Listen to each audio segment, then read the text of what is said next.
Subscribe करें आपके अपने चैनल द अल्टीमेट फाउंडेशन को and please press the bell icon for the latest update on GK, GS and GA. Welcome friends to my channel the ultimate foundation. जैसा कि आप सब देख रहे हो केमिस्ट्री यानी कि रसायन शास्त्र का मैं मॉडल सेट नंबर 2 लेके आई हूँ। जिन्होंने मॉडल सेट 1 नहीं देखा हो, मैं इस वीडियो की डिस्क्रिप्शन में मॉडल सेट 1 का लिंक डाल दूंगी। और मैं आपको बताना चाहूँगी कि जो मैं क्वेश्चंस दे रही हूँ ये एग्जाम में आ चुके हैं, आप इसको अच्छे से पढ़ो, आने वाले एग्जाम के लिए बहुत बहुत इंपॉर्टेंट होने वाले हैं। चलिए हम चलते हैं हमारे क्वेश्चन की तरफ। हमारा पहला क्वेश्चन है, सामान्य उर्वरकों में जिन 3 तत्वों की सबसे अधिक आवश्यकता होती है वे हैं। तो मैं डायरेक्ट आपका ज़्यादा टाइम ना लेते हुए मैं डायरेक्ट आंसर आपको बताना चाहूँगी। तो इस प्रश्न का सही आंसर है नाइट्रोजन, पोटाशियम और फास्फोरस। तो उर्वरकों के लिए 3 चीज़ें बहुत ही आवश्यक हैं। चलिए हम चलते हैं हमारे नेक्स्ट क्वेश्चन, क्वेश्चन नंबर 2। तो फोटोग्राफी प्लेटों में सिल्वर हेडलाइट का प्रयोग किया जाता है क्योंकि ये। तो हमारे फोटोग्राफी प्लेटों में एक सिल्वर हेडलाइट का प्रयोग किया जाता है। ये आप ध्यान देंगे कि उसमें आपसे क्वेश्चन किया जा सकता है। तो इस प्रश्न का सही आंसर है ऑप्शन बी, हाइपो सॉल्यूशन में यह विलय होती है, इसीलिए फोटोग्राफी प्लेटों में सिल्वर हेडलाइट का प्रयोग किया जाता है। हमारा नेक्स्ट क्वेश्चन है क्वेश्चन नंबर 3।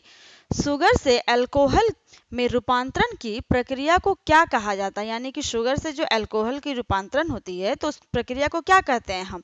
तो उस प्रक्रिया को हम कहते हैं किण्वन, यानी कि किण्वन विधि के द्वारा शुगर से अल्कोहल का रूपांतरण होता है। हमारा next question, question number 4। Photography की फिल्म बनाने के लिए सिल्वर के कौन से लवण का प्रयोग किया जाता है? तो इस प्रश्न का सही आंसर है ऑप्शन नंबर ए, सिल्वर ब्रोमाइड।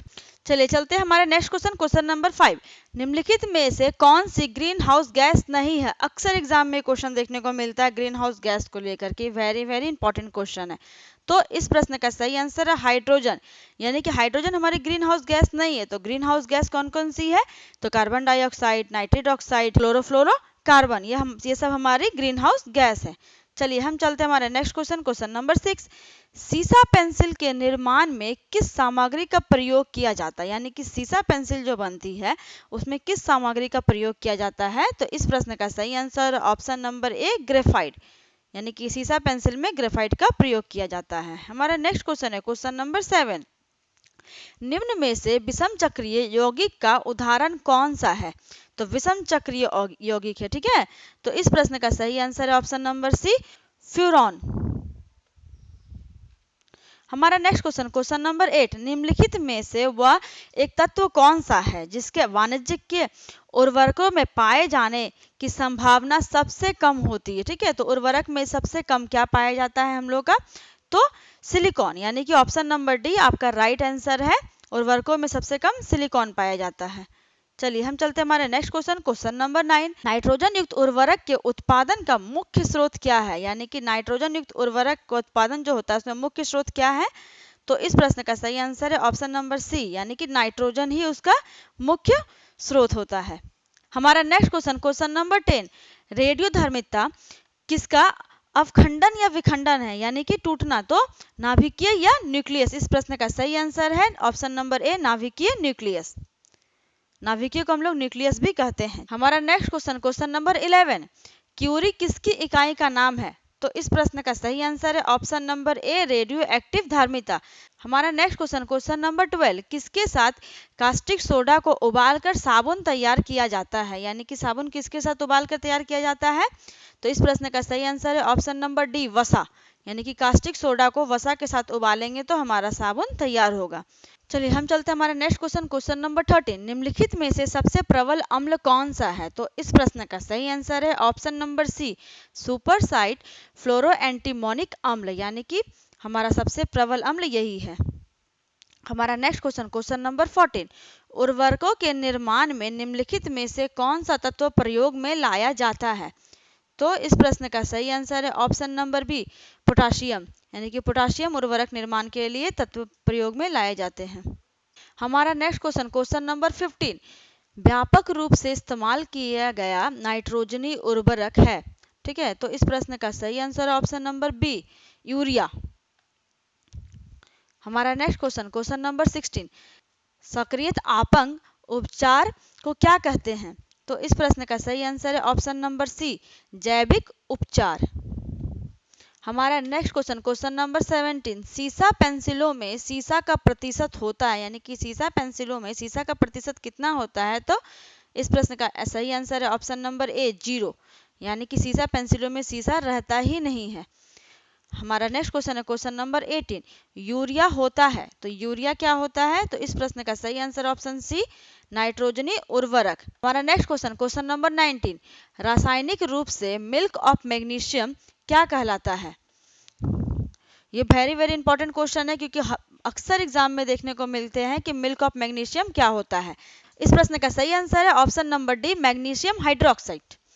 हमारा नेक्स्ट क्वेश्चन, क्वेश्चन नंबर 20, ये भी वेरी वेरी इंपॉर्टेंट क्वेश्चन है, क्योंकि अम्लीय वर्षा से एग्जाम में अक्सर क्वेश्चन आपको मिलते हैं। अम्लीय वर्षा में प्रायः क्या अधिक मात्रा में होता है? तो अम्लीय वर्षा में प्रायः अधिक मात्रा में होते हैं सल्फ्यूरिक अम्ल, यानी कि ऑप्शन नंबर डी इस प्रश्न का सही आंसर है। हमारा नेक्स्ट क्वेश्चन, क्वेश्चन नंबर 21, शर्करा या मंड के किण्वन से प्राप्त होता है? ठीक है, तो इस प्रश्न का सही आंसर है ऑप्शन नंबर ए एथेनॉल। एथेनॉल जो है शर्करा या मंड के किण्वन से प्राप्त होता है। हमारा नेक्स्ट क्वेश्चन, क्वेश्चन नंबर 22, कौन सी अक्रिय गैस यौगिक बना सकती है? तो अक्रिय गैस कौन सी है हम लोग की? वो तो ऑप्शन नंबर बी इस प्रश्न का राइट आंसर है, यानी कि जिनॉन। जिनॉन जो है हमारा अक्रिय गैस यौगिक बना सकती है। हमारा नेक्स्ट क्वेश्चन है क्वेश्चन नंबर 23, सीसा यानी कि लेड संचालन बैटरी में आवश्यक होने पर क्या होता है? ठीक है, तो इस प्रश्न का सही आंसर है option number C sulphuric acid की खपत होती है। हमारा नेक्स्ट क्वेश्चन, क्वेश्चन नंबर 24, तरल अवस्था में पाई जाने वाली अधातु है? तो इस प्रश्न का सही आंसर है ऑप्शन नंबर ए ब्रोमीन, यानी कि तरल अवस्था में जो पाई जाने वाला अधातु क्या है? तो ब्रोमीन। ये भी एग्जाम में अक्सर क्वेश्चन देखने को मिलते हैं कि तरल अवस्था में पाई जाने वाली अधातु का नाम बताइए। हमारा नेक्स्ट क्वेश्चन है क्वेश्चन नंबर 25, सिरके का तिक्त स्वाद किसके कारण होता है? तो इस प्रश्न का सही आंसर है option number C acetic acid के कारण सिरके का तिक्त स्वाद हमें आता है। हमारा नेक्स्ट क्वेश्चन है क्वेश्चन नंबर 26, एथिल अल्कोहल का आइसोमर है? तो इस प्रश्न का सही आंसर है ऑप्शन नंबर ए डाइमेथिल ईथर।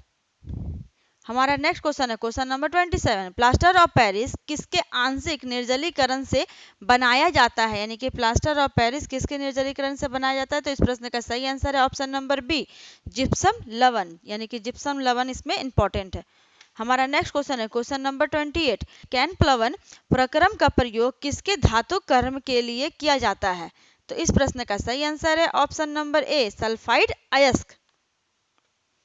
हमारा next question question number 29, plaster of Paris जमाने के लिए आवश्यक है?